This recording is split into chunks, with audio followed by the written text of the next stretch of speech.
বেসরকারি শিক্ষক নিবন্ধন NTRCA সহকারী শিক্ষক বাংলা। আপনাদের বিষয় কোডটা হচ্ছে 301, পূর্ণমান হচ্ছে 100, 3 ঘন্টা ব্যাপী আপনাকে একটা লিখিত পরীক্ষা দিতে হবে। এখানে বিভাগ রয়েছে দুইটা, ক বিভাগ থেকে 60 এবং খ বিভাগ হচ্ছে ভাষা, সেখান থেকে মার্ক হবে 40। এই হচ্ছে টোটাল 100 নাম্বার। তো মার্কিং ক্রাইটেরিয়াটা একবার দেখিয়ে দিচ্ছি আপনাদেরকে। এখানে দেখতে পাচ্ছেন সাধারণ প্রশ্ন, সংক্ষিপ্ত প্রশ্ন, সপ্রসঙ্গ ব্যাখ্যা, এই তিনটা অংশ থেকেই থাকবে।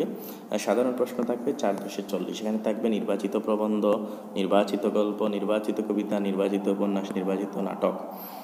এখান থেকে 4টি থাকবে, আপনাকে দিতে হবে। এখান থেকে আপনি 4টি প্রশ্ন দিতে হবে 4/40। তো এটা কিন্তু সিলেবাস ডিটেইলস আকারে রয়েছে, আমি ভিডিও ডেসক্রিপশনে লিঙ্ক দিয়ে দিব। নির্বাচিত কি রয়েছে বিষয়াদি। তারপর সংক্ষিপ্ত প্রশ্ন হচ্ছে নির্বাচিত গল্প, প্রবন্ধ, কবিতা, উপন্যাস, নাটক থেকে 3টি প্রশ্ন থাকবে, আপনি 3×4=12। তারপর সপ্রসঙ্গ ব্যাখ্যা থাকবে, একই অবস্থায় 2টি উদ্ধৃতি ব্যাখ্যা করতে হবে, 4×2=8। এই হচ্ছে আপনাদের 60 নাম্বার। এরপরে রয়েছে বিভাগ 40 নাম্বার, দেখতে পাচ্ছেন এখানে।